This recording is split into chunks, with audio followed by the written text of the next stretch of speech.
पैसा नसेल तर नाद करता येत नाही. नाद केला तर पैसा पाहिजे. मला लहानपणापासून बैलांची आवड आहे. वडिलांचं बघून मी केलं.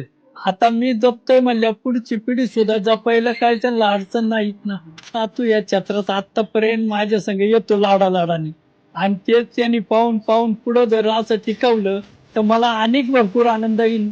तर माझं आणि बैलाचं नातं आप्ता मैदाचं काय मी लहानपणापासून पोरांना जीव लावतो.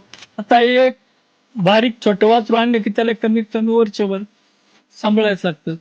तो वासरू जे पळत होतं एक नंबरचं ते 8,500 ला आणलं होतं. आत्ताच्या बैलांच्या किमती बऱ्याच वाढल्यात ना. 2 लाख 3 लाख पुढं 10. मी एवढ्या किमतीची बैल कधी घेतली नाही. माझी साधी बैल अशी वाऱ्याने आणणार. 10,000चं वासरू सुद्धा आहे ना तुमच्या 20-30 लाखाच्या बैलाला सुद्धा 10,000चं वासरू सरत पडते. चाबक मारण्यापेक्षा त्याच्यात धमकी पळायची तुम्ही चाबक मारतात कशाला? असं पण आहे ना. मी अजून चिमट नाही मारली बैलाला. मी स्वतः तर बैलाला कधी मारलंच नाही अजून. हे कोणच्या पण वासराने सांगावं. मी फक्त शटर खाली असू द्या आणि मी आवाज न देता आहे ना, तिकून बैल मला आतून हाका मारित्यात.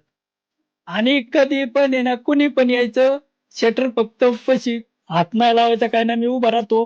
घोडा लगेच किंचाळणार माझं आणि बैल सुद्धा हाका मारितो मला.